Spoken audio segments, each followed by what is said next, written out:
నేను భూములు ఎందుకు దున్నుతున్నానో తెలియదు, డ్యాములు ఎందుకు కడుతున్నానో తెలియదు. నా బ్రతుకొక సున్నా కానీ నడుస్తున్నా. చెట్టుగా ఉంటే కనీసం ఏడాదికి ఒక వసంతమన్నా దక్కేది. మనిషినై అన్ని వసంతాలు కోల్పోయానని చెప్పి ఒక శ్రామికుడు, ఒక కర్షకుడు కోసం రాసిన ఈ పంక్తులు, ఈ కవితా పంక్తులు నేను మీతో పంచుకున్నాను ఈ మేడే సందర్భంగా. అలాంటి శ్రామికులకి, అలాంటి కర్షకులకి మనకి కొత్త ప్రభుత్వం వస్తుంది, కూటమి ప్రభుత్వం వస్తుంది. జనసేన, టీడీపీ, భారతీయ జనతా పార్టీ కూటమి ప్రభుత్వం వస్తుంది. జోగేశ్వరరావు గారి తరఫున మీ మద్దతు కోరడానికి ఇక్కడికి వచ్చాను. మనస్ఫూర్తిగా మీ అందరికీ ధన్యవాదాలు తెలుపుకుంటూ నేను ఉపన్యాసాన్ని ప్రారంభిస్తా ఉన్నాను. ముఖ్యంగా 2019 ఎన్నికల్లో మండపేట కోరుమిల్లి గ్రామం జన సైనికులు మర్చిపోలేని మీ సేవలు. అందరూ నర్సరీలు, చిన్న చిన్న నర్సరీలు నడుపుకునే యువకులు జనసేన సిద్ధాంతాలకు ఆకర్షితులై మీరు కూర్చొని అందరూ డబ్బేసుకుని 50,000 రూపాయలు ఆపదలో ఉన్న వారికి, కష్టాల్లో ఉన్న వారికి అందజేయడం నాకు నిజంగా మనసుని కదిల్చివేసింది. కోరుమిల్లి, మండపేట, కోరుమిల్లి జన సైనికులు నా గుండెల్లో ఉంటారు. మండపేట జన సైనికులందరికీ, పెద్దలందరికీ, భారతీయ జనతా పార్టీ నాయకులందరికీ, తెలుగుదేశం నాయకులందరికీ, కార్యకర్తలకి, ప్రతి ఒక్కరికి పేరు పేరున నా హృదయపూర్వక ధన్యవాదాలు తెలుపుకుంటున్నాను.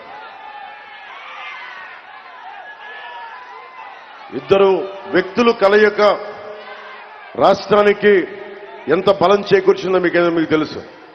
రాజమండ్రిలో చంద్రబాబు గారిని మనకి పొలిటికల్ గా విభేదాలు ఉండొచ్చు, పాలసీ పరంగా విభేదాలు ఉండొచ్చు, కానీ కష్టాల్లో ఉన్నప్పుడు సాటి మనిషికి నిలబడటం అది జనసేన పార్టీ తాలూకు మూల లక్షణం. ప్రజాస్వామ్యాన్ని కాపాడటం మూల లక్షణం, అన్యాయాన్ని ఎదుర్కోవటం మూల లక్షణం. దాంట్లో భాగంగానే ఈరోజు నిన్న మనం మేనిఫెస్టో విడుదల చేశాం. 2 సార్లు ఇక్కడికి వచ్చినప్పుడు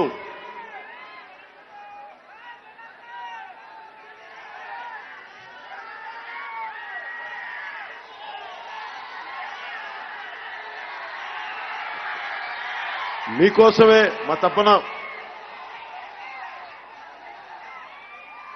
విద్యా దీవెన వెయ్యలేదు అలాంటి చేతగాని ప్రభుత్వం.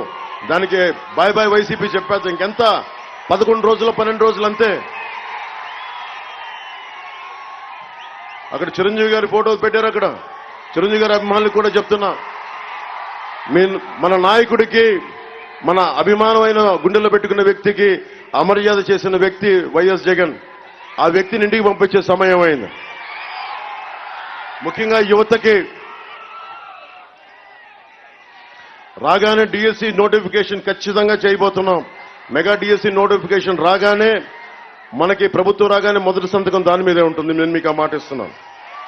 యువతకి 5 సంవత్సరాల్లో 20 లక్షల ఉద్యోగాలు మనకి అవకాశం కల్పించే దిశగా అడుగులేస్తున్నాం.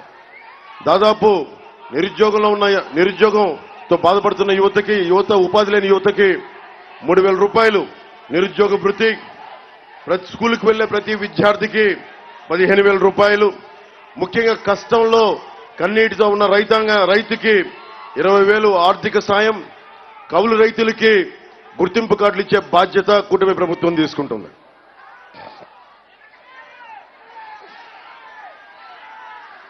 ముఖ్యంగా పాడి రైతాంగానికి పశువుల కొనుగోళ్లు, దాణా మందుల కొనుగోళ్లపై సబ్సిడీలు, ఇన్సూరెన్స్ సౌకర్యం, గోకులాల ఏర్పాటు, మేత కోసం మన నియోజకవర్గాల్లో, గ్రామాల్లో బంజరు భూమి కేటాయింపు. అలాగే గోపాల మిత్రులు నన్ను వచ్చి అడిగారు చాలా సంవత్సరాల క్రితం. వారి అభ్యర్థన నాకు అందింది. అదే కూటమిలో మేనిఫెస్టో కమిటీలు చెప్పినప్పుడు గోపాల మిత్రుల్ని తిరిగి, ఆ వ్యవస్థను తిరిగి పునరుద్ధరణ చేసే కార్యక్రమానికి బాధ్యత తీసుకుంటాం.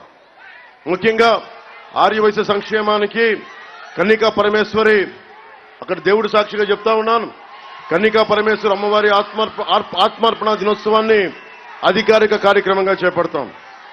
అలాగే ముస్లిం మైనారిటీల సంక్షేమానికి వారికి కావాల్సిన ఈద్గాలకి, కబ్రిస్తాన్లకి బాధ్యత తీసుకుంటాం ముఖ్య పట్టణాల్లో.